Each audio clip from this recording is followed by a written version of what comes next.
I greet you all in the precious name of our Lord and Savior Jesus Christ. ಯೇಸು ಕ್ರಿಸ್ತನ ಮಧುರ ನಾಮದಲ್ಲಿ ನಿಮ್ಮನ್ನೆಲ್ಲ ವಂದಿಸ್ತೇನೆ. It's good to come again to worship the Lord. ಮತ್ತೆ ಕರ್ತನನ್ನು ಆರಾಧಿಸುವುದಕ್ಕಾಗಿ ಬರುವಂತದ್ದು ಬಹಳ ಒಳ್ಳೆಯದಾಗಿದೆ. You'll be wondering why so much, different type of arrangements. ನೀವು ಅನ್ಕೊಳ್ತಾ ಇರಬಹುದು ಇದು ಒಂದು ವಿಭಿನ್ನವಾದ ಒಂದು ಆಯೋಜಿಸಲಾಗಿದೆ ಈ ಸ್ಥಳದಲ್ಲಿ ಎಂಬುದಾಗಿ. We have to follow some guidelines which government has given. That's why we are doing this. ಮತ್ತು ಸರ್ಕಾರವು ನಮಗೆ ಕೊಟ್ಟ ಒಂದು ಆಜ್ಞೆದ ಮೇರೆಗೆ ಅದು ನಾವು ಮಾಡಬೇಕಾಗಿದೆ, ಅದಕ್ಕೋಸ್ಕರ ನಾವು ಮಾಡ್ತಾ ಇದ್ದೇವೆ. We don't have any fear. ನಮಗೆ ಯಾವುದೇ ಭಯವಿಲ್ಲ. So there is impossible for any of the child of God to get infected. It is not possible.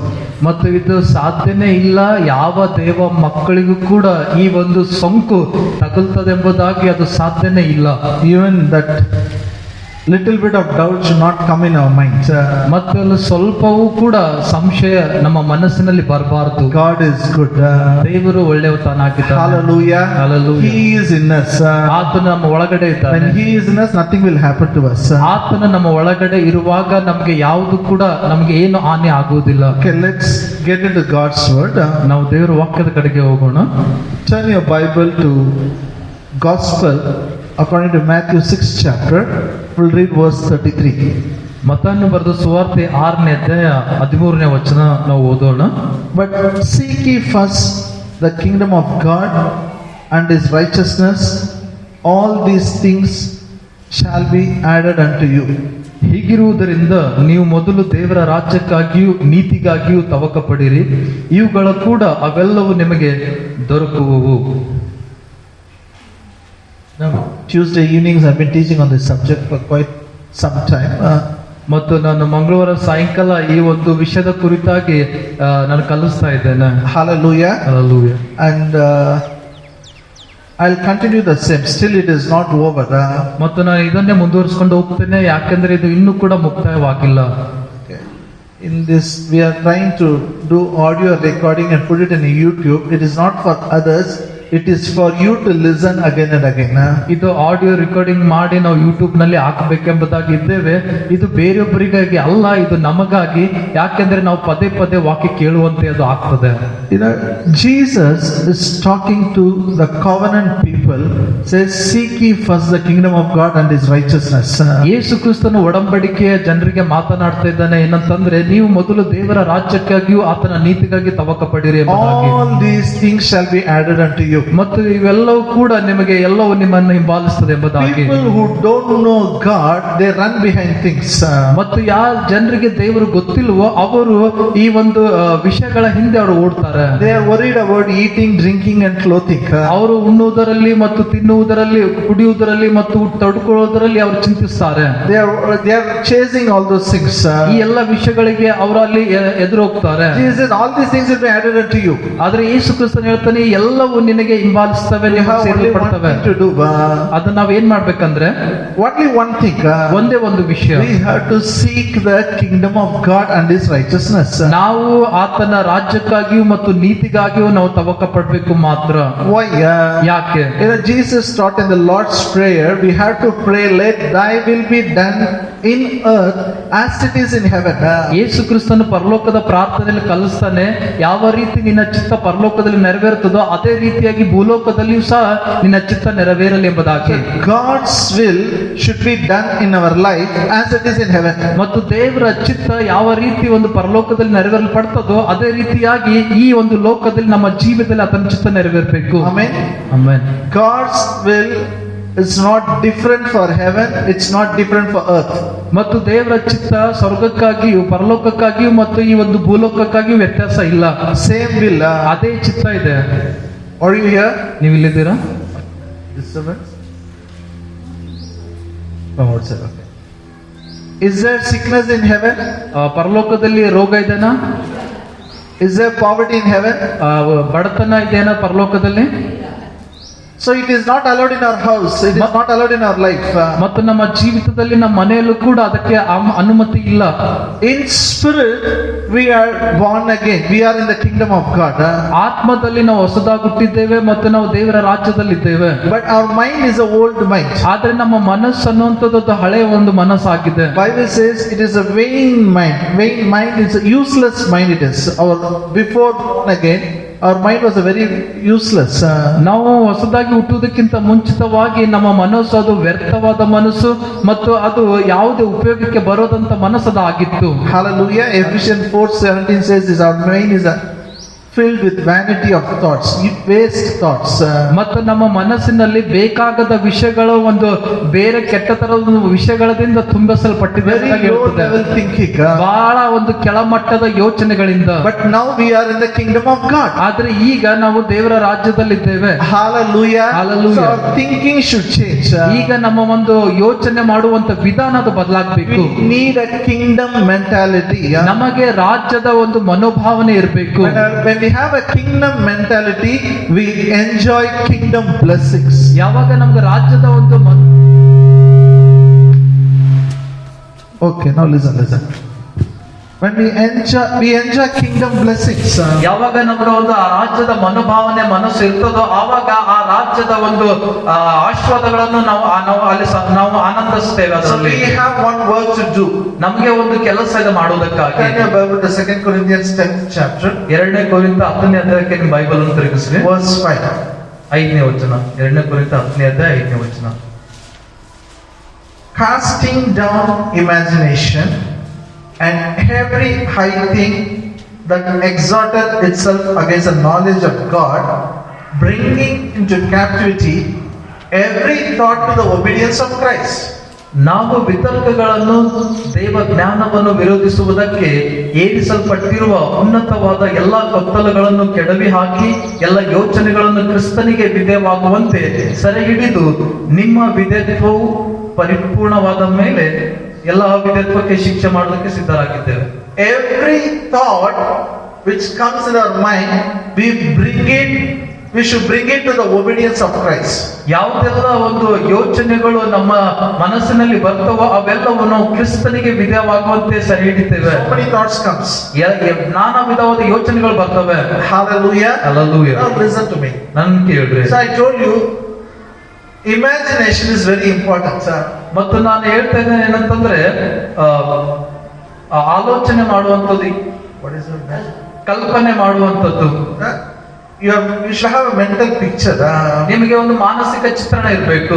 Imagination is like a tape recorder. It is like a recorder. You can forward it, you can rewind it. ನಿಮ್ಮ ಕಲ್ಪನೆ ಅನ್ನುವಂಥದ್ದು ಅದು ಒಂದು recording ಇದ್ದ ಹಾಗೆ ಅದು record ಮಾಡಬಹುದು ಮತ್ತೆ ತೆಗಿಬಹುದು. Rewind ಮಾಡಬೇಕು. You can go back also, you can go ನೀವು forward. ಹಿಂದೆ ಕೂಡ ಹೋಗಬಹುದು ಮತ್ತೆ ಮುಂದೆ ಕೂಡ ಬರಬಹುದು. Hallelujah. Hallelujah. What is rewinding? ಮತ್ತೆ ಹಿಂದೆ ಹೋಗೋದಂದ್ರೆ ಏನು? All the miracles, all the good things what the Lord has done, we should remember again and again. ಹಿಂದೆ ಹೋಗುವುದು ಏನಂತಂದ್ರೆ ದೇವರು ನಮ್ಮ ಜೀವಿತದಲ್ಲಿ ಏನೆಲ್ಲ ಅದ್ಭುತಗಳ ಮಾಡಿದಾನೋ, ಏನೆಲ್ಲ ಒಂದು ಆಶೀರ್ವಾದದಿಂದ ಆಶೀರ್ವದಿಸಿದಾನೋ ಅದನ್ನು ನಾವು ಪದೇ ಯೋಚನೆ ಮಾಡುವಂತದ್ದಾಗಿದೆ. All the good things. ಎಲ್ಲ ಒಳ್ಳೆ ವಿಷಯಗಳು We should not forget. ನಾವು ಅದನ್ನ ಮರ್ತು ಬಿಡಬಾರ್ದು. It should be a part of our imagination. ಅದು ನಮ್ಮ ಒಂದು ಕಲ್ಪನೆಯ ಅದು ಒಂದು ಭಾಗ ಆಗಿರ್ಬೇಕು. If I ask you, have you ever tasted the miracles of Jesus in your life? ಅಲ್ಲಿ ನಿಮ್ಮ ಜೀವಿತದಲ್ಲಿ ಯೇಸು ಕ್ರಿಸ್ತನ ಅದ್ಭುತವನ್ನು ನೀವು ಯಾವಾಗಾದ್ರೂ ಅದು ರುಚಿಸಿ ನೋಡಿದೀರಾ? Everybody will say yes. ನೀವೆಲ್ಲರೂ ಹೇಳ್ತೀರಾ ಹೌದು ಎಂಬುದಾಗಿ. But how many? ಆದ್ರೆ How many miracles? ಎಷ್ಟು ಒಂದು ಅದ್ಭುತಗಳು You can't count now. ನೀವು ಅದು ಎಣಿಸಕ್ಕೆ ಆಗುವುದಿಲ್ಲ. But you should remember, you should write down, you should keep reminding yourself. ಮತ್ತು ಅದನ್ನ ನೀವು ನೆನಪಿಸ್ಕೊಳ್ಬೇಕು ಮತ್ತು ಅದು ಬರೆದಿಟ್ಕೊಳ್ಬೇಕು. ಅದು ನೀವೇ ಅದು ನೆನಪಿನಲ್ಲಿ ಇರಬೇಕು. Single miracle you should remember and you should keep on thinking it again and again. ಪ್ರತಿಯೊಂದು ಅದ್ಭುತ ಕೂಡ ನೀವು ನೆನಪಿನ ಮನಸ್ಸಿನಲ್ಲಿ ತೆಗೆದುಕೊಂಡು ಅದು ಪದೇ ಪದೇ ಅದನ್ನು ಆಲೋಚನೆ ಮಾಡಬೇಕು. That is one type of imagination. ಅದು ಒಂದು ರೀತಿಯ ಒಂದು ಕಲ್ಪನೆ ಮಾಡುವುದು. Second is about your future. You should start imagining now itself. ಎರಡನೇದಾಗಿ ನಿಮ್ಮ ಭವಿಷ್ಯತ್ತಿಗಾಗಿ ನೀವು ಈಗಲೇ ಅದು ಯೋಚನೆ ಮಾಡುವಂತದ್ದು, ಕಲ್ಪನೆ ಮಾಡುವಂತದ್ದು ಪ್ರಾರಂಭಿಸಬೇಕು. You should have a mental picture about your future. ನಿನ್ನ ಭವಿಷ್ಯತ್ತಿಗಾಗಿ ನಿನ್ನಲ್ಲಿ ಒಂದು ಮಾನಸಿಕ ಚಿತ್ರಣ ಇರಬೇಕು. You should start now. ನೀನು ಈಗಲೇ ಅದು ಪ್ರಾರಂಭಿಸಬೇಕು. If you say I don't have any mental picture, then you will not go anywhere. ಒಂದು ವೇಳೆ ನಿನ್ನಲ್ಲಿ ಯಾವುದೇ ಮಾನಸಿಕ ಚಿತ್ರಣ ಇಲ್ಲ ಎಂಬುದಾಗಿ ಅನ್ನುವುದಾದ್ರೆ ನೀನು ಎಲ್ಲಿ ಕೂಡ ಹೋಗುವುದಿಲ್ಲ. Every promise of God should be mental picture. ಎಲ್ಲ ದೇವರ ವಾಗ್ದಾನ ಕೂಡ ನಿನ್ನ ಒಂದು ಅಲ್ಲಿ ಮಾನಸಿಕ ಚಿತ್ರಣವಾಗಿರಬೇಕು. That will give you hope. ಅದು ನಿನಗೆ ನಿರೀಕ್ಷೆ ಕೊಡ್ತದೆ. Hallelujah. Hallelujah. So today two scriptures. So one scripture I want to teach, but to learn that we have to learn two scriptures. We will learn about hope from the life of Abraham. ಮತ್ತು ನಾವು ಅಬ್ರಾಮನ ಜೀವಿತದಿಂದ ನಿರೀಕ್ಷೆಯನ್ನು ಕಲಿಯೋಣ. ನಾನು ಒಂದು ವಾಕ್ಯ ಕಲಿಸ್ಬೇಕೆಂಬುದಾಗಿ ಹೇಳಿದ್ದೆ, ಆದ್ರೆ ಇದು ಕಲಿಸ್ಬೇಕಾದ್ರೆ 2 ವಾಕ್ಯ ಬೇಕಾಗ್ತದೆ. ಅದಕ್ಕಾಗಿ ನಾವು ಅಬ್ರಾಮನ ನಿರೀಕ್ಷೆ ಕುರಿತಾಗಿ ನಾವು ಕಲಿಯೋಣ. Let's learn about hope. ನಾವು ನಿರೀಕ್ಷೆ ಕುರಿತಾಗಿ ಕಲಿಯೋಣ. Hope is very important for faith life. ಈ ಒಂದು ನಂಬಿಕೆ ಜೀವಿತಕ್ಕಾಗಿ ನಿರೀಕ್ಷೆ ಅನ್ನುವಂಥದ್ದು ಬಹಳ ಪ್ರಾಮುಖ್ಯವಾಗಿದೆ. To change your thinking, to have a kingdom mentality, it is very important. You should have a hope. ನಿಮಗೆ ರಾಜ್ಯದ ಮನೋಭಾವನೆ ಇರುವುದಕ್ಕಾಗಿ, ನಿಮ್ಮ ಆಲೋಚನೆ ಬದಲಾಯಿಸಿಕೊಳ್ಳುವುದಕ್ಕಾಗಿ ಈ ಒಂದು ನಿರೀಕ್ಷೆ ಅನ್ನುವಂಥದ್ದು ಬಹಳ ಪ್ರಾಮುಖ್ಯವಾಗಿದೆ. Turn your Bible to book of Romans. ನಿಮ್ಮ ಒಂದು ಬೈಬಲ್ ಅನ್ನು ರೋಮಪುರದವರ ಕಡೆಗೆ ಬರೆದ ಪತ್ರಿಕೆ Two scriptures. 2 ವಾಕ್ಯನ ಓದೋಣ. Verse 17 and 18. 17 ಮತ್ತು 18ನೇ ವಚನ. Verse 17. ರೋಮಪುರ 4th chapter. 4ನೇ ಅಧ್ಯಾಯ Verse 17 and 18. 17 ಮತ್ತು 18ನೇ ವಚನ. As it is written, I have made thee a father of many nations, before him whom he believed, even God, who quickened the dead, and calleth those things which be not as though they were, who against hope believed in hope, that he might become the father of many nations, according to that which was spoken, so shall thy seed be. 17-18ನೇ ವಚನ. ನಾನು ನಿನ್ನನ್ನು ಅನೇಕ ಜನಾಂಗಗಳಿಗೆ ಮೂಲ ಪಿತೃವಾಗಿ ನೇಮಿಸಿದ್ದೇನೆಂದು ಶಾಸ್ತ್ರದಲ್ಲಿ ಬರೆದಿರುವ ಪ್ರಕಾರ ಅಬ್ರಾಮನು ನಮ್ಮೆಲ್ಲರಿಗೂ ದೇವರ ಸನ್ನಿಧಿಯಲ್ಲಿ ಮೂಲ ಪಿತೃವಾಗಿದ್ದಾನೆ. ದೇವರು ಸತ್ತವರನ್ನು ಬದುಕಿಸುವನಾಗಿಯೂ ಇಲ್ಲದನ್ನು ಇರುವುದಾಗಿ ಕರೆಯುವನಾಗಿಯೂ ಇದ್ದಾನೆಂದು ಅಬ್ರಾಮನು ನಂಬಿದನು. ನಿನ್ನ ಸಂತಾನವು ನಕ್ಷತ್ರಗಳಷ್ಟಾಗುವುದು ಎಂಬುದಾಗಿ ತನಗೆ ಹೇಳಲ್ಪಟ್ಟ ಮಾತು ನೆರವೇರುವುದಕ್ಕೆ ಮಾರ್ಗ ತೋರದೆ ಇರುವುದರಿಂದ ಅಬ್ರಾಮನು ತಾನು ಅನೇಕ ಜನಾಂಗಗಳಿಗೆ ಮೂಲ ಪಿತೃವಾಗುವೆನೆಂಬ ನಿರೀಕ್ಷೆಗೆ ಆಸ್ಪದವಿಲ್ಲದಿರುವಾಗಲೂ ನಿರೀಕ್ಷಿಸಿ ನಂಬಿದನು. Okay, here that verse 18, actually we are supposed to study verse 18. It says, Abraham against hope believed in hope. ಇಲ್ಲಿ ಅಬ್ರಾಮನು ನಿರೀಕ್ಷೆಗೆ ಆಸ್ಪದವಿಲ್ಲದಿರುವಾಗಲೂ ನಿರೀಕ್ಷಿಸಿ ನಂಬಿದನು.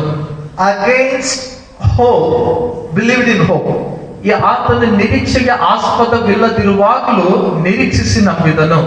Can you repeat in English after me? Against hope believed in hope. Against hope believed in hope. ನಿರೀಕ್ಷೆಗೆ ವಿರುದ್ಧವಾಗಿ ನಿರೀಕ್ಷಿಸಿ ನಂಬಿದನು. Hallelujah. Hallelujah. Is it? There is no hope. Still he is hoping. ಅಲ್ಲಿ ನಿರೀಕ್ಷೆನೇ ಇಲ್ಲ, ಆದ್ರೂ ಕೂಡ ಆತನು ನಿರೀಕ್ಷಿಸ್ತಾ ಇದ್ದಾನೆ. This is actually my subject today.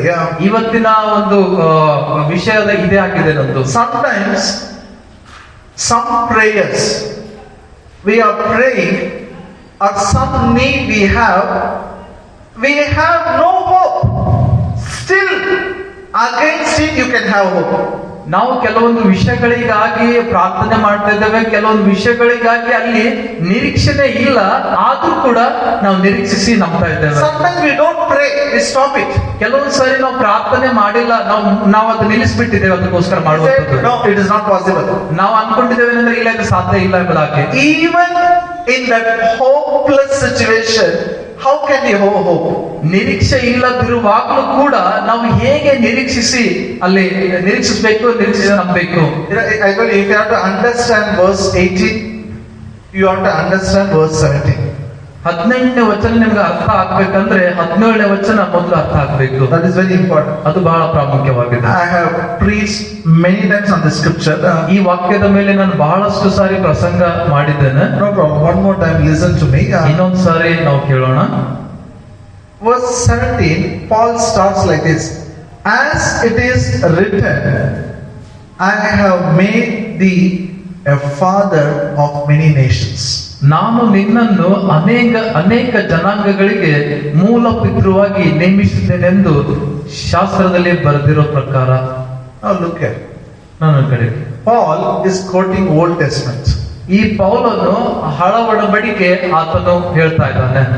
He says, as it is written, and then he's telling about God has made him father of many nations. ಶಾಸ್ತ್ರದಲ್ಲಿ ಬರೆದಿರುವ ಪ್ರಕಾರ ಅಲ್ಲಿ ಆತನು ಹೇಳ್ತಾ ಇದ್ದಾನೆ, ದೇವರು ಆತನಿಗೆ ಅನೇಕ ಜನಾಂಗಗಳಿಗೆ ಮೂಲ ಪಿತೃವಾಗಿ ನೇಮಿಸಿದನೆಂದು. Now, when God made him father of many nations, ಯಾವಾಗ ದೇವರು ಆತನಿಗೆ ಅನೇಕ ಜನಾಂಗಗಳ ತಂದೆಯಾಗಿ ಮಾಡಿದನು. I have made you father of many nations. ನಾನು ನಿನಗೆ ಅನೇಕ ಜನಾಂಗಗಳಿಗೆ ಮೂಲ ಪಿತೃವಾಗಿ ನೇಮಿಸಿದ್ದೇನೆ. When God made it, ಯಾವಾಗ ದೇವರು ಆತನಿಗೆ ಆ ರೀತಿ ಮಾಡಿದನು? after Abraham had a child, or before he had a child? ಅಬ್ರಾಹ್ಮನಿಗೆ ಮಗು ಆದ್ಮೇಲೆ ಆ ರೀತಿ ಹೇಳಿದ್ನ, ಆ ರೀತಿ ಮಾಡಿದ್ನ, ಅಥವಾ ಅಬ್ರಾಹ್ಮನಿಗೆ ಮಗು ಆಗೋದಕ್ಕಿಂತ ಮುಂಚೆ ಅದು ಹೇಳಿದ್ನ? Hallelujah. God told him, I have made you father of many nations. ದೇವರು ಹೇಳ್ತಾನೆ ಏನಂದ್ರೆ, ನಾನು ನಿನಗೆ ಅನೇಕ ಜನಾಂಗಗಳ ತಂದೆಯಾಗಿ ನೇಮಿಸಿದ್ದೇನೆ ಎಂಬುದಾಗಿ. When God told this? ಯಾವಾಗ ದೇವರು ಇದನ್ನು ಹೇಳಿದನು?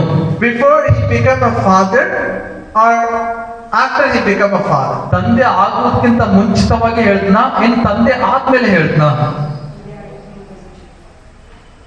99 years old. 99 ವರ್ಷದ ಒಂದು ವಯಸ್ಸದ ವೃದ್ಧ. And his wife was 89 years old. ಆತನ ಹೆಂಡತಿ 80 ವರ್ಷದ ವೃದ್ಧ ಪ್ರಾಯಳು. No hope. ಯಾವುದೇ ನಿರೀಕ್ಷೆ ಇಲ್ಲ. But God, what he should tell? ಮತ್ತು ದೇವರು ಏನ್ ಹೇಳ್ಬೇಕಾಗಿತ್ತು? I am going to make you father of many nations, he should tell. ನಾನು ನಿನಗೆ ಅನೇಕ ಜನಾಂಗಗಳ ತಂದೆಯಾಗಿ ಮಾಡುವುದಕ್ಕೆ ಹೋಗ್ತಾ ಇದ್ದೇನೆ ಎಂಬುದಾಗಿ ಹೇಳ್ಬೇಕಾಗಿತ್ತು. Yes or no? ಹೌದಾ ಇಲ್ವಾ? But God's language is different. ಆದ್ರೆ ದೇವರ ಭಾಷೆ ಅದು ವಿಭಿನ್ನವಾಗಿದೆ, ವ್ಯತ್ಯಾಸವಾಗಿದೆ. God's language is language of faith. ದೇವರ ಒಂದು ಭಾಷೆ, ಆ ಭಾಷೆ ನಂಬಿಕೆ ಭಾಷೆ ಆಗಿದೆ. Hallelujah. Hallelujah. Nothing happened, but God said, I have made you father of many nations. ಅಲ್ಲಿ ಏನು ಕೂಡ ಆಗಿಲ್ಲ. ದೇವರು ಹೇಳ್ತಾನೆ, ನಾನು ನಿನಗೆ ಅನೇಕ ಜನಾಂಗಗಳ ತಂದೆಯಾಗಿ ನೇಮಿಸಿದ್ದೇನೆ. He is telling it in past tense. ಆತನು ಅಲ್ಲಿ ಹೇಳ್ತಾ ಇದ್ದಾನೆ, ಭೂತಕಾಲದ ಮಾತಾಡ್ತಾ ಇದ್ದಾನೆ. Hallelujah. Hallelujah. Past tense, is it? Nothing happened. No sign of having a child. Already God said, I have made you father of many nations. ಅಲ್ಲಿ ಏನು ಕೂಡ ಆಗಿಲ್ಲ, ಅದು ಮಗು ಕೂಡ ಆಗಿಲ್ಲ. ದೇವರು ಮುಂಚಿತವಾಗಿ ಹೇಳ್ತಾ ಇದ್ದೇನೆ, ನಾನು ನಿನಗೆ ಅನೇಕ ಜನಾಂಗಗಳ ತಂದೆಯಾಗಿ ನಿನಗೆ ನೇಮಿಸಿದ್ದೇನೆ ಎಂಬುದಾಗಿ. You should understand faith language. ನಾವು ನಂಬಿಕೆಯ ಭಾಷೆಯನ್ನು ಅರ್ಥ ಮಾಡ್ಕೊಳ್ಬೇಕು. We should learn faith language. ನಾವು ನಂಬಿಕೆಯ ಭಾಷೆ ಕುರಿತಾಗಿ ಕಲಿಬೇಕು. Hallelujah. Hallelujah. If you read Isaiah 53 verse 5, ಒಂದು ವೇಳೆ ನೀವು ಏಷಾಯ 53ನೇ ಅಧ್ಯಾಯ 5ನೇ ವಚನ ಓದುವುದಾದ್ರೆ, let's learn this faith language. ನಾವು ಈ ನಂಬಿಕೆಯ ಒಂದು ಭಾಷೆಯನ್ನು ಕಲಿಯೋಣ. Isaiah 53 ಏಷಾಯ 53ನೇ ಅಧ್ಯಾಯ verse 5. 5ನೇ ವಚನ. ನಮ್ಮ ದ್ರೋಹಗಳ ದೆಸೆಯಿಂದ ಅವನಿಗೆ ಗಾಯವಾಯಿತು, ನಮ್ಮ ಅಪರಾಧಗಳ ನಿಮಿತ್ತ ಅವನು ಜಜ್ಜಲ್ಪಟ್ಟನು, ನಮಗೆ ಸುಕ್ಷೇಮವನ್ನುಂಟು ಮಾಡುವ ದಂಡನೆಯನ್ನು ಅವನು ಅನುಭವಿಸಿದನು. Continue. ಅವನ ಬಾಸುಂಡೆಗಳಿಂದ ನಮಗೆ ಗುಣವಾಯಿತು. Hallelujah. The last part of the scripture says like this. ಆ ಒಂದು ವಾಕ್ಯದ ಕೊನೆಯ ಒಂದು ಭಾಗ ಈ ರೀತಿಯಾಗಿ ಹೇಳ್ತದೆ. What it says? ಅದೇನು With ಹೇಳುತ್ತೆ? his stripes we are healed. ಅವನ ಬಾಸುಂಡೆಗಳಿಂದ ನಮಗೆ ಗುಣವಾಯಿತು. By his stripes we are healed. ಆತನ ಬಾಸುಂಡೆಗಳಿಂದ ನಮಗೆ ಗುಣವಾಯಿತು. Jesus was not born. ಯೇಸು ಕ್ರಿಸ್ತನು ಇನ್ನೂ ಹುಟ್ಟಿಲ್ಲ. Hallelujah. Hallelujah. 800 years before Isaiah saying, by his stripes you are healed. 800 ವರ್ಷಕ್ಕಿಂತ ಮುಂಚಿತವಾಗಿ ಏಷ ಹೇಳ್ತಾ ಇದ್ದಾನೆ, ನೀವು ಆತನ ಬಾಸುಂಡೆಯಿಂದ ಗುಣವಾಗಿದ್ದೀರಿ ಎಂಬುದಾಗಿ. What Isaiah should write? ಏಷಾಯನು ಏನ್ ಬರಿಬೇಕಾಗಿತ್ತು? If he is a good English teacher, he should tell, by his stripes you people are going to get healed. ಆತನು ಒಳ್ಳೆ ಇಂಗ್ಲಿಷ್ ಟೀಚರ್ ಆಗುವುದಾದ್ರೆ ಆತನು ಈ ರೀತಿಯಾಗಿ ಬರಿಬೇಕಾಗಿತ್ತು, ನೀನು ಯೇಸುವಿನ ಬಾಸುಂಡೆಗಳಿಂದ ಗುಣವಾಗ್ತೀಯ ಎಂಬುದಾಗಿ. But he said, by his stripes you are healed. ಅಲ್ಲಿ ಹೇಳ್ತದೆ ಏನಂದ್ರೆ ಆತನ ಬಾಸುಂಡೆಯಿಂದ ನಿಮಗೆ ಗುಣವಾಯಿತು. In fact, it is more like a present tense here. ಅಲ್ಲಿ ಒಂದು ವರ್ತಮಾನ ಕುರಿತಾಗಿ ಅಲ್ಲ ಆ ರೀತಿ ಇದ್ ಮಾಡ್ತದೆ. Peter says, ಆದ್ರೆ ಪೇತ್ರ ಹೇಳ್ತದೆ 1 Peter 2:24. 1 ಪೇತ್ರ 2ನೇ ಅಧ್ಯಾಯ 24ನೇ ವಚನ. 1 Peter 2:24. 1 ಪೇತ್ರ 2ನೇ ಅಧ್ಯಾಯ 24ನೇ ವಚನ. ನಾವು ಪಾಪದ ಪಾಲಿಗೆ ಸತ್ತು ನೀತಿವಂತರಾಗಿ ಜೀವಿಸುವಂತೆ ಆತನು ನಮ್ಮ ಪಾಪಗಳನ್ನು ತಾನೇ ತನ್ನ ದೇಹದಲ್ಲಿ ಹೊತ್ತುಕೊಂಡು ಮರಣದ ಕಂಬವನ್ನು ಏರಿದನು. ಆತನ ಬಾಸುಂಡೆಗಳಿಂದ ನಿಮಗೆ ಗುಣವಾಯಿತು. It says here, by whose stripes you were healed. ಆತನ ಬಾಸುಂಡೆಗಳಿಂದ ನಿಮಗೆ ಗುಣವಾಯಿತು. Amen. Again, it is a past tense. ಮತ್ತೆ ಇದು ಭೂತಕಾಲ ಇದೆ. Say in English, by his stripes I am already healed. ಆತನ ಬಾಸುಂಡೆಯಿಂದ ನನಗೆ ಮೊದಲೇ ಗುಣವಾಯಿತು. This is faith language. ಇದು ನಂಬಿಕೆ ಭಾಷೆ ಆಗಿದೆ. God is telling a person who does not have child, you are a father of many nations. ಅಲ್ಲಿ ಮಗುನೇ ಇಲ್ಲ ಆ ಒಂದು ವ್ಯಕ್ತಿಗೆ ದೇವರು ಹೇಳ್ತಿದ್ದಾನೆ, ನೀನು ಅನೇಕ ಜನಾಂಗಗಳ ತಂದೆ ಎಂಬುದಾಗಿ. Faith will never say it will happen. Faith will say it's over. ನಂಬಿಕೆ ಯಾವಾಗ್ಲೂ ಅದು ಆಗ್ತದೆ ಎಂಬುದಾಗಿ ಹೇಳೋದಿಲ್ಲ, ನಂಬಿಕೆ ಯಾವಾಗ್ಲೂ ಅದು ಆಗಿದೆ ಎಂಬುದಾಗಿ ಹೇಳ್ತದೆ. Now we have a church. ಈಗ ನಮ್ಗೆ ಸಭೆ ಇದೆ. So I can teach faith for you. ಈಗ ನಾನ್ ನಿಮಗೆ ನಂಬಿಕೆ ಕಲಿಸಬಹುದು. I can read books. I can learn from people faith. ನಾನು ಬುಕ್ ಓದಿ ಮತ್ತು ಜನರಿಂದ ಕಲಿತು ನಾನು ನಿಮಗೆ ನಂಬಿಕೆ ಕಲಿಸ್ತೇನೆ. But who taught faith for Abraham? ಮತ್ತು ಅಬ್ರಾಮನಿಗೆ ನಂಬಿಕೆ ಕುರಿತಾಗಿ ಯಾರು ಕಲಿಸಿದ್ರು?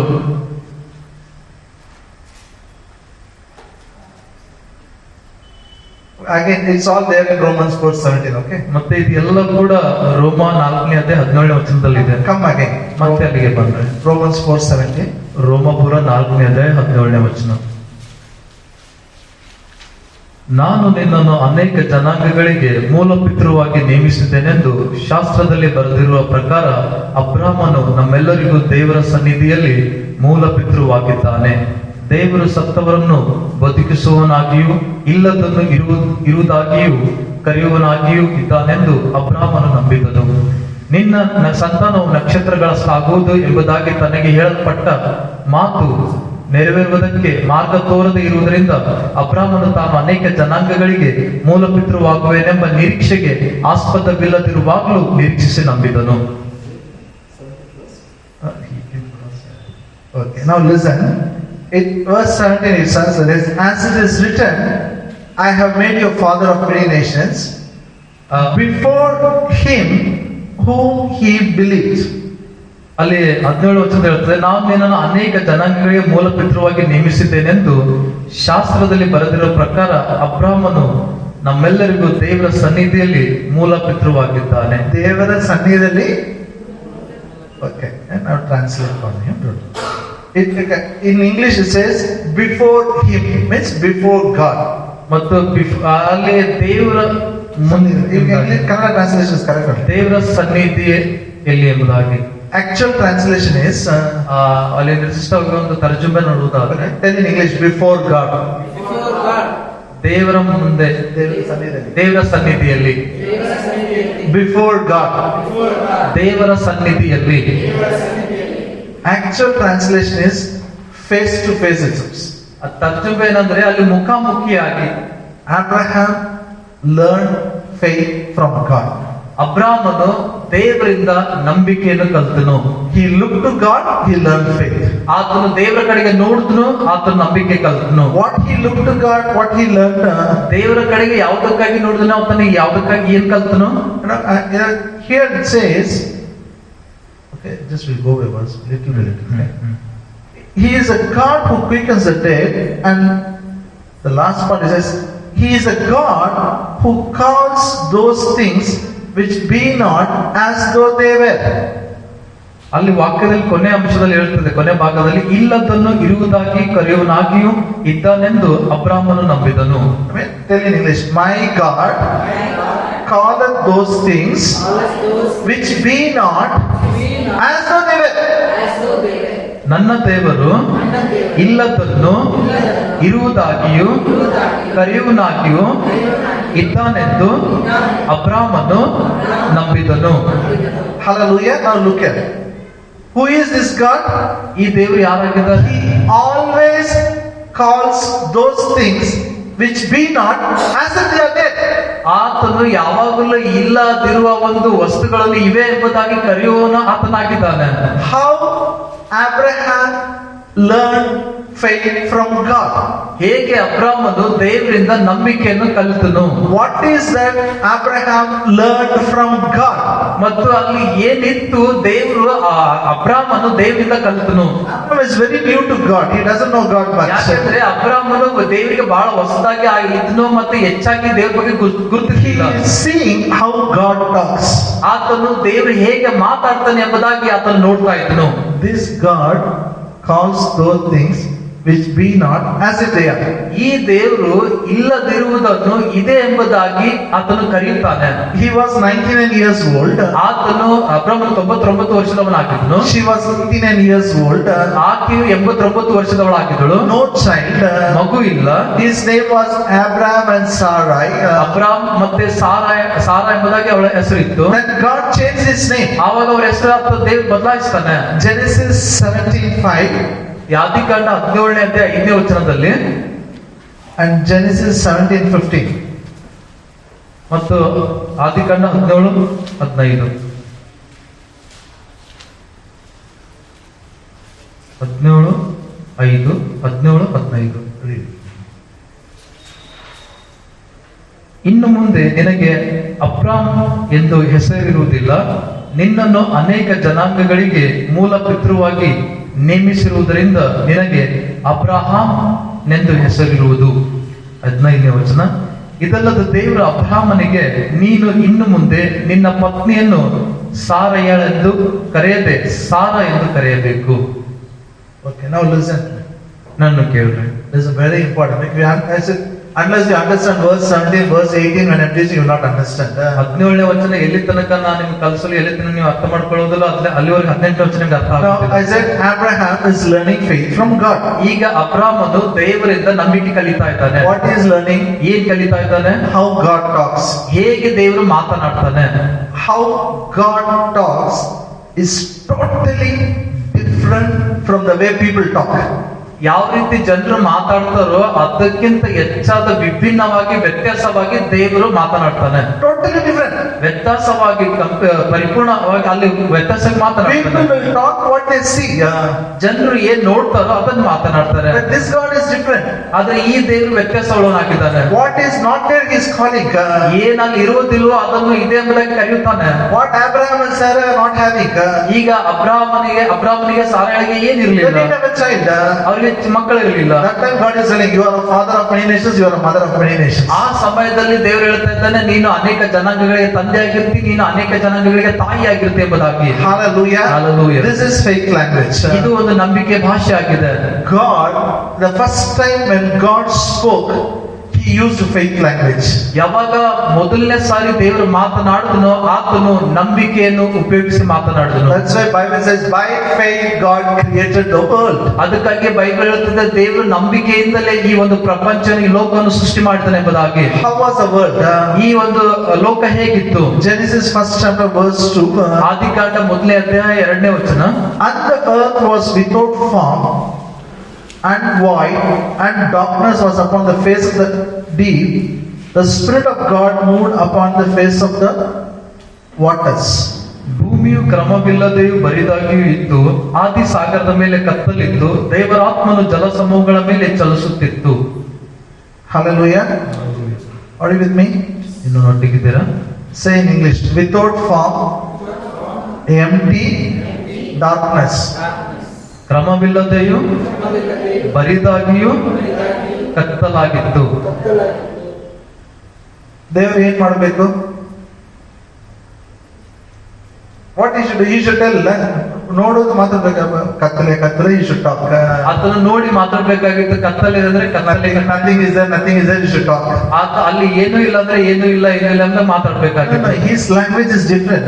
ಇಲ್ಲ, ಆತನ ಭಾಷೆ ವ್ಯತ್ಯಾಸವಾಗಿದೆ. Where there is a darkness, he is telling, let there be light. ಎಲ್ಲಿ ಕತ್ತಲಾಗಿದೆ ಅಲ್ಲಿ ಮಾತನಾಡ್ತಾ ಇದ್ದೇನೆ, ಅಲ್ಲಿ ಬೆಳಕಾಗಲಿ ಎಂಬುದಾಗಿ. Let there be water. ಅಲ್ಲಿ ನೀರು ಬರಲಿ ಎಂಬುದಾಗಿ. Let there be sun. Let there be moon. Let there be stars. ಅಲ್ಲಿ ಸೂರ್ಯ ಚಂದ್ರ ನಕ್ಷತ್ರಗಳು ಬರಲಿ ಎಂಬುದಾಗಿ Let ಮಾತನಾಡಿದ. there be animals. ಅಲ್ಲಿ ಪ್ರಾಣಿಗಳು ಬರಲಿ ಎಂಬುದಾಗಿ Let there ಮಾತನಾಡಿದ. be trees. ಅಲ್ಲಿ ಮರಗಳು ಬರಲಿ ಎಂಬುದಾಗಿ ಹೇಳಿದನು. How God filled it? ಹೇಗೆ ದೇವರು ಅದನ್ನು ತುಂಬಿಸಿದನು? God said it is going to happen. Let there be. ಅಲ್ಲಿ ದೇವರಿಂದ ಆಗ್ತದೆ, ಆಗ್ಲಿಕ್ಕೆ ಹೋಗ್ತದೆ ಎಂಬುದಾಗಿ ಹೇಳಿಲ್ಲ, ಅದು ಆಗ್ಲಿ ಎಂಬುದಾಗಿ ಹೇಳಿದ. Say in English, let there be. Let there be. Let there be. Let there be. ಆಗಲಿ, ಆಗಲಿ. ಆಗಲಿ. ಆಗಲಿ. Okay. Now what is empty in your house? ಈಗ ನಿಮ್ಮ ಮನೆಯಲ್ಲಿ ಏನ್ ಬರಿದಾಗಿದೆ? ಖಾಲಿ Go ಇದೆ. and say, let there be. ಅಲ್ಲಿ ಹೇಳ್ರಿ, ಅಲ್ಲಿ ಅಲ್ಲಿ ಆಗಿದೆ ಎಂಬುದಾಗಿ. Be specifically you should tell. Let there be money. ಅಲ್ಲಿ ದುಡ್ಡು ಇದೆ ಎಂಬುದಾಗಿ ಹೇಳ್ರಿ. Let them simply, no, you just translate it. Remember. If you see there is a place, no car, you have to tell your mouth, let there be car. ಆ car ಇಡುವ ಸ್ಥಳದಲ್ಲಿ ಅಲ್ಲಿ car ಇಲ್ಲ ಆ ಜಾಗದಲ್ಲಿ ಅಂತಂದ್ರೆ ನೀವು ಹೇಳ್ರಿ ಅಲ್ಲಿ ಕಾರ್ ಇದೆ ಎಂಬುದಾಗಿ. Say, let there be car. Let there be house. Let there be gold. Let there be gold. Car ಇದೆ, ಮನೆ ಇದೆ, ಮನೆ ಇದೆ. ಬಂಗಾರ ಇದೆ. ಬಂಗಾರ ಇದೆ. ಏನೇ ಇಲ್ಲ ಬ್ರದರ್, ಏನೇ ಇಲ್ಲ, ಯಾಕೆ ಇದೆ ಇದನ್ನು ಮಾತಾಡಬಹುದು? ಅದು ದೇವರ ಭಾಷೆ. That is God's language. ಅದೇ ದೇವ್ರ ಭಾಷೆ ಆಗಿದೆ. What I am saying looks funny. ನಾನು ಹೇಳುವಂತದ್ದು ನಿಮ್ಗೆ ಒಂದ್ ಸ್ವಲ್ಪ ಹಾಸ್ಯ ಅನ್ಬಹುದು. Just imagine Abraham. ನೀವು ಅಬ್ರಾಹ್ಮನಿಗೆ ಊಹೆ ಮಾಡ್ಕೊಳ್ರಿ. Think about that fellow. ಆ ವ್ಯಕ್ತಿ ಬಗ್ಗೆ ಯೋಚನೆ ಮಾಡಿ. 99 years. ನಾವು 99 ವರ್ಷದ His wife was 89 years. ಆತನ ಹೆಂಡತಿ 89 ವರ್ಷ. The womb was dead, Bible says. Bible ಹೇಳ್ತದೆ ಆಕೆ ಗರ್ಭ ಅಲ್ಲಿ ಸತ್ತು ಹೋಗಿತ್ತು. But God is telling, you are a father of many nations, you are a mother of many nations. ಆದ್ರೆ ದೇವರು ಹೇಳ್ತದಾನೆ, ನೀನು ಅನೇಕ ಜನಗಳಿಗೆ ಅನೇಕ ಜನಾಂಗಗಳಿಗೆ ತಂದೆ, ಅನೇಕ ಜನಾಂಗಗಳಿಗೆ ತಾಯಿ ಎಂಬುದಾಗಿ. This is a language Abraham learned from God. ಇದೇ ಒಂದು ಭಾಷೆ ದೇವರಿಂದ ಅಬ್ರಾಮನು ಕಲಿತನು. Hallelujah. Is that if after God told, he started calling his wife with a different name. ಆ ದೇವರು ಹೇಳಿದ ಮೇಲೆ ಆತನ ಹೆಂಡತಿಗೆ ವ್ಯತ್ಯಾಸವಾಗಿ ಕರೀತಾ ಇದ್ದಾನೆ. His wife started calling with different name. ಮತ್ತು ಆತನ ಹೆಂಡತಿ ಆತನಿಗೆ ವ್ಯತ್ಯಾಸವಾಗಿ ಕರೀತಾ ಇದ್ದಾಳೆ. Now she is calling him, you are father of many nations. ಈಗ ಆಕೆಯು ಆತನಿಗೆ ಕರೀತಾ ಇದ್ದಾಳೆ, ನೀನು ಅನೇಕ ಜನಾಂಗಗಳ ತಂದೆ ಎಂಬುದಾಗಿ. And he is calling her mother of many nations. ಮತ್ತು ಆತನು ಆಕೆಗೆ ಕರೀತಾ ಇದ್ದಾನೆ, ನೀನು ಅನೇಕ ಜನಾಂಗಗಳ ತಾಯಿ ಎಂಬುದಾಗಿ. He had around 2000 people around him. ಆತನ ಸುತ್ತಮುತ್ತಲು 2000 ಜನರು ಇದ್ರು. His servant, families, wives, children, all together 2000 people. ಆತನ ಸೇವಕರ ಹೆಂಡತಿ ಮಕ್ಕಳು ಎಲ್ಲರೂ ಸೇರಿ 2000 ಜನರು ಇದ್ರು. Now look here. ಈ ಕಡೆ ನೋಡ್ರಿ. Suddenly one fine day, both have changed the names. They are calling them father of many nations, mother of many nations. ತಕ್ಷಣ ಒಂದೇ ದಿನದಲ್ಲಿ ಅವರು ಅಲ್ಲಿ ತಮ್ಮ ಭಾಷೆಯನ್ನು ಬದಲಾಯಿಸಿಕೊಂಡು ಅವರು ಮಾತನಾಡ್ತಾ ಇದ್ರು, ನೀನು ಅನೇಕ ದೇಶಗಳ ಅನೇಕ ಜನಾಂಗಗಳ ತಂದೆ, ಅನೇಕ ಜನಾಂಗಗಳ ತಾಯಿ ಎಂಬುದಾಗಿ ಮಾತನಾಡಿದ್ರು. How these 2000 people would have reacted? ಈ 2000 ಜನರು ಇದನ್ನು ನೋಡಿ ಹೇಗೆ ಪ್ರತಿಕ್ರಿಯಿಸಬಹುದು? How they would have reacted? ಅವರು ಹೇಗೆ ಪ್ರತಿಕ್ರಿಯೆ ಮಾಡಿರ್ಬೋದು? Hello? Tell me. That they are not young people, old people, 99 years, 89 years. ಅವ್ರು ಏನ್ ಯವನಸ್ಥರಲ್ಲ, ಅವರು 99 ವರ್ಷದ ಆ ಮುದಿಪ್ರಾಯದರು, ಅವರು ವೃದ್ಧರಾಗಿದ್ರು. They would have laughed at them. ಅವರನ್ನು ನೋಡಿ ಅವರು ಅಲ್ಲಿ ನಗಾಡಿರ್ಬಹುದು. Yes or no? ಹೌದಾ ಇಲ್ವಾ? Abraham doesn't care about what people say, what other people will laugh, what they say. He said, God, I will speak your language. The way in which you say, I will say it.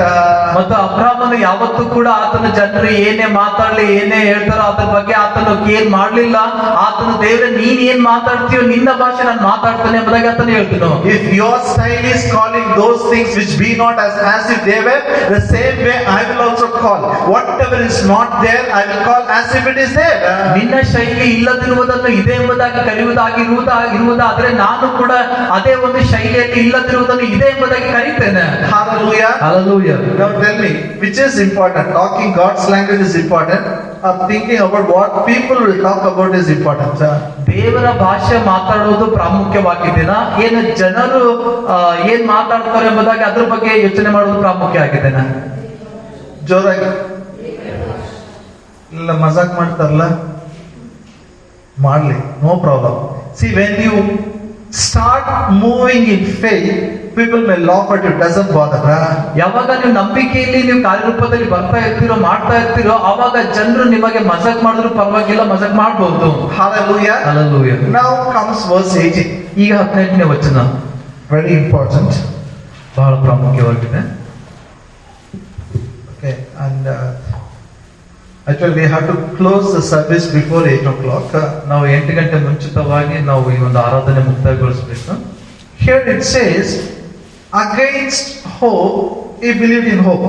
ಇಲ್ಲಿ ವಾಕ್ಯದಲ್ಲಿ ಹೇಳುತ್ತದೆ, ನಿರೀಕ್ಷೆಗೆ ಆಸ್ಪದವಿಲ್ಲದಿರುವಾಗಲೂ ನಿರೀಕ್ಷಿಸಿ ನಂಬಿದನು. Against hope, believed in hope. ನಿರೀಕ್ಷೆಗೆ ವಿರುದ್ಧವಾಗಿಯೂ ನಿರೀಕ್ಷಿಸಿ ನಂಬಿದನು. Amen. Say in English, Abraham, against hope, believed in hope. ಅಬ್ರಾಮನು ನಿರೀಕ್ಷೆಗೆ ವಿರುದ್ಧವಾಗಿ ನಿರೀಕ್ಷಿಸಿ ನಂಬಿದನು. Don't forget today's message. ಇವತ್ತಿನ ಸಂದೇಶ ನೀವು ಮರ್ತು ಬಿಡಬೇಡ್ರಿ. Just remind, for you only I'm recording, I said, go through it again and again. When I come next week, I will start from here, okay? ಮತ್ತು ಮರ್ತು ಬಿಡ್ಬೇಡ್ರಿ, ಮತ್ತು ಹೋಗಿ ನೀವು ಆಡಿಯೋ ಒಂದು ಕೇಳ್ರಿ, ಮತ್ತೆ ನಾನು ಮುಂದಿನ ವಾರ ಇದೇ ಪ್ರಾರಂಭಿಸ್ತೇನೆ. Against hope, believed in hope. ನಂಬಿಕೆಗೆ ವಿರುದ್ಧವಾಗಿ ನಿರೀಕ್ಷಿಸಿ ಅಥವಾ ನಂಬಿದನು. Sorry, ನಿರೀಕ್ಷೆ ಬರ್ಬೇಕು. There are two times hope is written. ಅಲ್ಲಿ ಎರಡು ರೀತಿಯ ಅಲ್ಲಿ ನಿರೀಕ್ಷೆ ಬರೆಯಲ್ಪಟ್ಟಿದೆ. Is it there in your Bible? ನಿಮ್ ಬೈಬಲ್ ನಲ್ಲಿ ಇದೆಯಾ? Huh? Yes, no, yes, no. I'll explain. Now look here. ನಾನು ವಿವರಿಸ್ತೀನಿ ಕೇಳ್ತೆ. If you understand this teaching, the hope, there are two types of hope. ಈ ಬೋಧನೆ ಅರ್ಥ ಮಾಡಿಕೊಳ್ಳುವುದಾದ್ರೆ ನಿರೀಕ್ಷೆ ಎರಡು ವಿಧವಾಗಿದೆ. Even faith, we have two types of faith. ಮತ್ತು ನಂಬಿಕೆಯಲ್ಲೂ ಕೂಡ ಎರಡು ವಿಧವಾದ ನಂಬಿಕೆ ಇದೆ. Yes or no? ಹೌದಾ ಇಲ್ಲ? No, you all are sitting in chair. ನೀವೆಲ್ಲರೂ ಈಗ ಕುರ್ಚಿ ಮೇಲೆ ಕೂತ್ಕೊಂಡಿದ್ದೀರಿ. How many of you believe the chair will hold your weight? ಮತ್ತೆ ಎಷ್ಟು ಜನ ನೀವು ನಂಬ್ತೀರಿ ಆ ಒಂದು ಕುರ್ಚಿ ನಿಮ್ಗೆ ಹಿಡ್ಕೊಂಡು ಅದು ಹಿಡ್ಕೊಳ್ತದೆ ಎಂಬುದಾಗಿ? Every man believes. ಎಲ್ಲರೂ ಕೂಡ ನಂಬ್ತಾರೆ. That is human faith. ಅದು ಒಂದು ಮನುಷ್ಯನ ಒಂದು ನಂಬಿಕೆ ಆಗಿದೆ. Suppose you are going out. Now just you are going out. ಈಗ ನೀವು ಹೊರಗಡೆ ಹೋಗ್ತಾ ಇದ್ರಿ ಅಂತ ತಿಳಿಯಿರಿ. You are climbing the overbridge. ನೀವು ಆ ಒಂದು ಬ್ರಿಡ್ಜ್ ಮೇಲೆ ಹೋಗ್ತಾ ಇದ್ರಿ ಅಂತ You don't have fear ನಿಮ್ಗೆ ಯಾವುದೋ ಒಂದು ಅಂಜಿಕೆ ಭಯ whether the ಇರುತ್ತಿಲ್ಲ. bridge will fall. ಆ ಒಂದು ಬ್ರಿಡ್ಜ್ ಅಲ್ಲಿ ಬೀಳ್ತದೆ ಎಂಬುದಾಗಿ. Everybody has a natural man's faith. ಎಲ್ಲರಿಗೂ ಕೂಡ ಸ್ವಾಭಾವಿಕವಾದ ಸಾಮಾನ್ಯವಾದ ಒಂದು ಮನುಷ್ಯನ ನಂಬಿಕೆ ಇರ್ತದೆ. I have taught you many times. I have taught many times. ನಾನು ಎಷ್ಟೋ ಸಾರಿ ಕಲಿಸಿದ್ದೇನೆ. We have a God's faith. ನಮಗೆ ದೇವರ ನಂಬಿಕೆ ಇದೆ. Hallelujah. Hallelujah. God's faith comes from God. ದೇವರ ನಂಬಿಕೆ ದೇವರಿಂದಲೇ ಬರ್ತದೆ. You know, there are some qualities we can get from God. ಕೆಲವೊಂದು ಲಕ್ಷಣಗಳು ನಾವು ದೇವರಿಂದಲೇ ಹೊಂದಿಕೊಳ್ತೇವೆ. Some qualities we can't. ಕೆಲವೊಂದು ಲಕ್ಷಣಗಳು ನಮ್ಮಿಂದ ಆಗಲ್ಲ. We can't get it in the natural mind. ನಮ್ಮ ಒಂದು ಸ್ವಾಭಾವಿಕವಾದ ಮನಸ್ಸಿನಿಂದ ಅದಕ್ಕೆ ತೆಗೆದುಕೊಳ್ಳಕ್ ಆಗಲ್ಲ. For example, Bible says God is omniscient, means God is everywhere. ಮತ್ತು ದೇವರು ಅಲ್ಲಿ ವಾಕ್ಯದಲ್ಲಿ ಹೇಳ್ತದೆ ದೇವರು ಆತನ ಸರ್ವಶಕ್ತನ ದೇವರು ಎಂಬುದಾಗಿ. ಆತನ ಎಲ್ಲಾ ಕಡೆ ಇದ್ದಾನೆ ಎಂಬುದಾಗಿ. At a time he is everywhere. ಒಂದೇ ಸಮಯದಲ್ಲಿ ಆತನ ಎಲ್ಲಾ ಕಡೆ ಇದ್ದಾನೆ ಎಂಬುದಾಗಿ. We are not everywhere. ಆದ್ರೆ ನಾವು ಎಲ್ಲ ಕಡೆ ಇರುವುದಿಲ್ಲ. That attribute, that quality we cannot. ಆ ಒಂದು ಲಕ್ಷಣ ನಮ್ಮಿಂದ ಆಗೋದಿಲ್ಲ. I mean, God is all knowing. ದೇವರಿಗೆ ಎಲ್ಲವೂ ಗೊತ್ತು, but in our mind we don't know anything. Everything we don't know. ಆದ್ರೆ ನಮ್ಮ ಮನಸ್ಸಿನಲ್ಲಿ ಎಲ್ಲವೂ ಕೂಡ ನಮಗೆ ಗೊತ್ತಿಲ್ಲ. What is revealed we know it. ಯಾವುದು ಪ್ರಕಟ ಆಗ್ತದೋ ಅದು ಮಾತ್ರ ನಮ್ಗೆ ಗೊತ್ತಾಗ್ತದೆ. Hallelujah. But some qualities we can get from God. ಆದ್ರೆ ಕೆಲವೊಂದು ಲಕ್ಷಣ ನಾವು ದೇವರಿಂದ ತೆಗೆದುಕೊಳ್ತೇವೆ, ಹೊಂದಿಕೊಳ್ತೇವೆ. Because we are born again, ನಾವು ಹೊಸದಾಗಿ ಹುಟ್ಟಿದ ಕಾರಣ we can receive from God. ನಾವು ದೇವರಿಂದ ಹೊಂದಿಕೊಳ್ತೇವೆ. Now patience. ಈಗ ತಾಳ್ಮೆ. Now tell me, how many of you become patient or better in patience after born again? ಮತ್ತು ನನ್ಗೆ ಹೇಳ್ರಿ, ತಾಳ್ಮೆ ನೀವು ತಿರುಗಿ ಹುಟ್ಟಿದಾಗ ಅಂದ್ರೆ ಹೊಸದಾಗಿ ಹುಟ್ಟಿದಾಗ ಎಷ್ಟು ಚೆನ್ನಾಗಿ ನೀವು ತಾಳ್ಮೆ ಕಲಿತಿದ್ದೀರಿ. Before that, how you were, how you are now.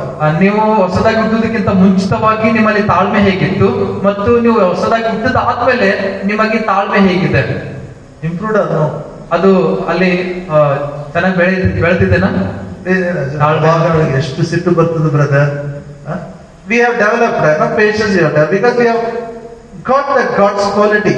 ನಾವು ಆ ತಾಳ್ಮೆಯಲ್ಲಿ ಬೆಳೆದುಕೊಂಡೇವೆ, ಯಾಕಂದ್ರೆ ನಾವು ಆ ದೇವರ ಲಕ್ಷಣ ಹೊಂದ್ಕೊಂಡಿದ್ದೇವೆ. Love, Preethi, God's nature we got it.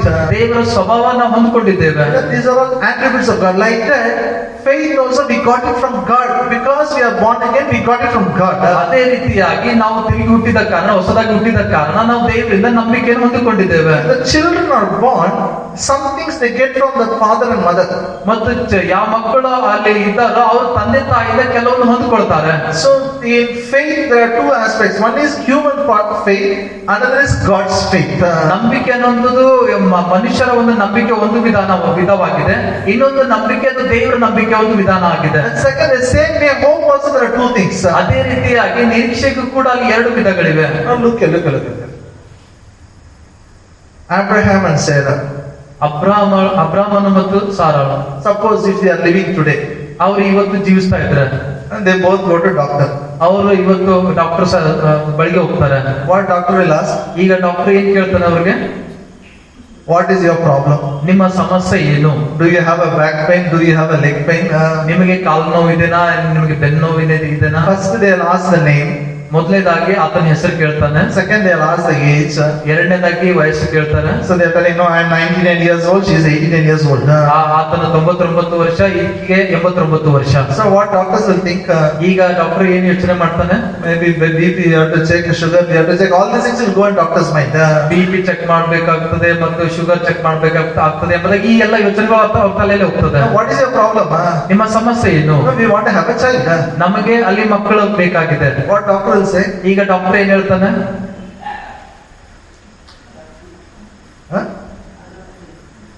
No hope. ನಿರೀಕ್ಷಣೆ ಇಲ್ಲ. No hope. ಅಲ್ಲಿ ನಿರೀಕ್ಷಣೆ ಇಲ್ಲ. Against all the doctor says no hope. ಎಲ್ಲ ಡಾಕ್ಟರ್ ಹೇಳ್ತಾರೆ ನಿರೀಕ್ಷಣೆ ಇಲ್ಲ. Maybe in those days they would have gone to a doctor or some physician. ಆಗಿರ್ಬಹುದು, ಆ ಸಮಯದಲ್ಲಿ ಅವ್ರು ಯಾರಾದ್ರೂ ಒಂದು ಡಾಕ್ಟರ್ ಬಳಿಗೆ ಹೋಗಿರ್ಬಹುದು. Everybody said no hope. ಎಲ್ಲರೂ ಕೂಡ ಹೇಳ್ತಾರೆ ಯಾವುದೇ ನಿರೀಕ್ಷೆ ಇಲ್ಲ. But God Almighty, chief doctor says, I will give you hope. ಆದ್ರೆ ದೇವರು, ಸರ್ವಶಕ್ತನಾದ ದೇವರು ಆತನ ಹೇಳ್ತಾನೆ, ನನ್ನಲ್ಲಿ ನಿರೀಕ್ಷೆ ಇದೆ ಎಂಬುದಾಗಿ. You want a hope? ನಿನಗೆ ನಿರೀಕ್ಷೆ ಬೇಕಾ? Now come outside the tent. ಈಗ ಆ ಒಂದು ಟೆಂಟಿನಿಂದ ಹೊರಗಡೆ ಬಾ. Look at the stars. ಆ ಒಂದು ನಕ್ಷತ್ರಗಳನ್ನು ನೋಡು. Keep counting it. ಅದನ್ನು ಎಣಿಸು. Like that I will give you children. ಆ ರೀತಿಯಾಗಿ ನಾನು ನಿನಗೆ ಮಕ್ಕಳನ್ನು ಕೊಡ್ತೇನೆ. Against hope, he received hope. That is divine hope. ನಿರೀಕ್ಷೆಗೆ ವಿರುದ್ಧವಾಗಿ ಆತನ ನಿರೀಕ್ಷೆಯನ್ನು ಹೊಂದಿಕೊಂಡ ಅದೇ ನಿರೀಕ್ಷೆಯಲ್ಲಿ ಆಗಿದೆ. This is hope book. ಇದೇ ಈ ಒಂದು ನಿರೀಕ್ಷೆ ಪುಸ್ತಕ ಇದಾಗಿದೆ. This book gives you hope against hope. ಈ ಒಂದು ಪುಸ್ತಕ ನಿಮಗೆ ನಿರೀಕ್ಷೆಗೆ ವಿರುದ್ಧವಾಗಿ ನಿರೀಕ್ಷೆಯನ್ನು ಕೊಡ್ತದೆ. When everybody said not possible, this will say yes, it is possible. ಎಲ್ಲರೂ ಇದು ಆಗುವುದಿಲ್ಲ ಎಂಬುದಾಗಿ ಹೇಳುತ್ತಾದ್ರೆ, ಆದ್ರೆ ಇದು ಹೇಳ್ತದೆ ಇದು ಆಗ್ತದೆ ಎಂಬುದಾಗಿ. Hallelujah. Hallelujah. Why? ಯಾಕೆ? God wants a cooperation of our mind. ಯಾಕಂದ್ರೆ ದೇವರು ನಮ್ಮ ಮನಸ್ಸಿನ ಸಹಕರಿಸುವಿಕೆ ಬೇಕು. Say Nilesh, against hope, I have a hope. My hope is a divine hope. My hope comes from God's word. ನಿರೀಕ್ಷೆಗೆ ವಿರುದ್ಧವಾಗಿ ನನ್ನಲ್ಲಿ ನಿರೀಕ್ಷೆ ಇದೆ. ನನ್ನಲ್ಲಿ ದೈವಿಕವಾದ ನಿರೀಕ್ಷೆ ಇದೆ. ಆ ನಿರೀಕ್ಷೆ ದೇವರ ವಾಕ್ಯದಿಂದಲೇ ಬರ್ತದೆ. Are you with me? ನೀನೊಟ್ಟಿಗಿದ್ದೀರಾ? Every human being has a hope. ಎಲ್ಲ ಮನುಷ್ಯನಿಗೂ ಕೂಡ ಅಲ್ಲಿ ನಿರೀಕ್ಷೆ ಇರ್ತದೆ. That natural hope said it is not possible for Abraham. ಸ್ವಾಭಾವಿಕವಾದ ಒಂದು ನಿರೀಕ್ಷೆ ಅಲ್ಲಿ ಅಬ್ರಾಮನಿಗೆ ಹೇಳ್ತದೆ ಇದು ಸಾಧ್ಯವಿಲ್ಲ. Against that, he got a divine hope. ಅದಕ್ಕೆ ವಿರುದ್ಧವಾಗಿ ದೈವಿಕವಾದ ನಿರೀಕ್ಷೆ ಆತನು ಹೊಂದಿಕೊಂಡನು And he believed in God. ಮತ್ತು ಆತನು ದೇವರಲ್ಲಿ ನಂಬಿಕೆ ಇಟ್ಟಿದ್ದನು. Let's think for a minute. ಕೆಲವು ನಿಮಿಷಕ್ಕಾಗಿ ಯೋಚನೆ ಮಾಡ್ರಿ. I don't know maybe what you are looking for. ನನ್ಗೆ ಗೊತ್ತಿಲ್ಲ ಯಾವ ವಿಷಯಕ್ಕೋಸ್ಕರ ನೀವು ನೋಡ್ತಾ ಇದ್ದೀರಿ ಎಂಬುದಾಗಿ. What is it you're hoping? I don't know. ಯಾವುದಕ್ಕೋಸ್ಕರ ನೀವು ನಿರೀಕ್ಷಿಸ್ತಾ ಇದ್ದೀರಿ ಎಂಬುದಾಗಿ ನನ್ಗೆ ಗೊತ್ತಿಲ್ಲ. In the natural senses, if there is no hope, still you can hope. ಈ ಜ್ಞಾನೇಂದ್ರ ಮೂಲಕ ಅಲ್ಲಿ ನಿರೀಕ್ಷೆ ಇಲ್ಲ ಅಂದ್ರೂ ಕೂಡ ಅಲ್ಲಿ ಇನ್ನೂ ಕೂಡ ನಿರೀಕ್ಷಿಸಿ ನಂಬಬಹುದು ನೀವು. Because God said it. ಯಾಕಂದ್ರೆ ದೇವರು ಹೇಳಿದ್ದಾನೆ. And your language should not be on the natural senses. ನಿಮ್ಮ ಒಂದು ಭಾಷೆ ಈ ಜ್ಞಾನೇಂದ್ರದ ಮೇಲೆ ಇರಬಾರ್ದು. You should speak how God speaks. ನೀವು ಮಾತನಾಡಬೇಕು ದೇವರು ಹೇಗೆ ಮಾತನಾಡ್ತಾನೋ ಆ ರೀತಿಯಾಗಿ. Tell your neighbor, speak how God speaks. ನಿಮ್ಮ ಪಕ್ಕದವರಿಗೆ ಹೇಳಿದ್ರೆ ದೇವರು ಹೇಗೆ ಮಾತನಾಡ್ತಾನೋ ಹಾಗೆ ಮಾತಾಡು ಎಂಬುದಾಗಿ. It really hurts me when I see some people. No? They are good people. They are praying. ಏನ್ ಮಾಡೋದನ್ನ 2 ತಿಂಗಳು ಏನು ಇಲ್ಲ ನೋಡಿ. ಖಾಲಿ they will very easily they will word ಖಾಲಿ. ಕೆಲವು ಜನ empty that ಅಲ್ಲ. ಕೆಲವು ಜನರು ಹೇಳ್ತಾರೆ ಏನ್ ಮಾಡ್ಬೇಕಣ್ಣ 2 ತಿಂಗಳಾಯ್ತು ಖಾಲಿ ಏನು ಇಲ್ಲ. By mistake also the word empty should not come from your mouth. ತಪ್ಪಿ ಸಹ ಅದು ನಿಮ್ ಬಾಯಿಂದ ಆ ಇಲ್ಲ ಎಂಬುದಾಗಿ ಬರ್ಬಾರ್ದು. ಏನಿಲ್ಲ we should not tell. ಏನಿಲ್ಲ ಎಂಬುದಾಗಿ ಬರ್ಬಾರ್ದು. Because that is not faith language. ಯಾಕಂದ್ರೆ ಅದು ನಂಬಿಕೆ ಭಾಷೆ ಅಲ್ಲ. If it is not there, ಒಂದ್ ವೇಳೆ ಅಲ್ಲಿ ಇಲ್ಲ ಅಂದ್ರೆ you should tell the Lord is my shepherd, I shall not lack. ನೀವು ಅಲ್ಲಿ ಹೇಳ್ಬೇಕೇನಂದ್ರೆ ದೇವ್ರು ನನ್ನ ಕುರ್ಬಾನಾಗಿ ಕರ್ತ ನನ್ನ ಕುರ್ಬಾನಾಗಿದ್ದಾನೆ ನನಗೆ ಯಾವ್ದು ಕೊರತೆ ಇಲ್ಲ ಎಂಬುದಾಗಿ. No, I am not telling lies, I am telling the truth. ಇಲ್ಲ ನಾನು ಸುಳ್ಳು ಹೇಳ್ತಾ ಇಲ್ಲ, ನಾನು ಸತ್ಯ ಹೇಳ್ತಾ ಇದ್ದೇನೆ. Then you will become more empty. ನೀವು ಆವಾಗ ಮತ್ತು ಇನ್ನೂ ಕೂಡ ಖಾಲಿ ಆಗ್ಬಿಡ್ತೀರಿ. Better to talk like God. ಅಲ್ಲಿ ಒಳ್ಳೇದಾಗಿರ್ತದೆ ದೇವರಂತೆ ಮಾತನಾಡುವುದು. People may laugh at you. ಜನರು ನಿಮಗ್ ನೋಡಿ ನಗಾಡ್ಬಹುದು. No problem. ಸಮಸ್ಯೆ ಇಲ್ಲ. Let the people be God, let the people who bothers. ಜನರು ಮಾತಾಡ್ಲಿ, ಅದು ಅದ್ರ ಬಗ್ಗೆ ಯಾರು ಯೋಚನೆ ಮಾಡ್ತಾರೆ. My tongue and God's tongue will function in the same way. ನನ್ನ ನಾಲಿಗೆ ದೇವರ ನಾಲಿಗೆ ಒಂದೇ ಸಾರಿ ಅದು ಕಾರ್ಯ ಮಾಡ್ತದೆ ಅದೇ ರೀತಿಯಲ್ಲಿ. My tongue and God's tongue will function in the same style. ನನ್ನ ನಾಲಿಗೆ ದೇವರ ನಾಲಿಗೆ ಒಂದೇ ಪ್ರಕಾರ ಒಂದೇ ಶೈಲಿಯಲ್ಲಿ ಕಾರ್ಯ ಮಾಡ್ತದೆ. What is God's language? ದೇವ್ರ ಭಾಷೆ ಏನಾಗಿದೆ? I will bless you. ನಾನು ನಿನಗೆ ಆಶೀರ್ವದಿಸುತ್ತೇನೆ. Hello? Sometimes no, some people tell, today God will bless, we get excited. Amen, amen, amen, amen, amen, amen, amen. ದೇವರು ಇವತ್ತು ನಮ್ಮನ್ನು ಆಶೀರ್ವದಿಸ್ತಾನೆ ಆಮೇನ್ ಆಮೇನ್ ಎಂಬುದಾಗಿ ಹೇಳ್ತಾರೆ. ಅದನ್ನ ಆಶೀರ್ವಾದ ಮಾಡಿಲ್ಲ. God said you are already blessed. ದೇವರು ಹೇಳ್ತಾನೆ ನೀವು ಮೊದಲೇ ಆಶೀರ್ವದಿತರಾಗಿದ್ದೀರಿ. Hallelujah. Hallelujah. Say I am already blessed. ನೀವು ಹೇಳ್ರಿ ನಾನು ಮೊದಲೇ ಆಶೀರ್ವಾದ ಹೊಂದಿಕೊಂಡಿದ್ದೇನೆ.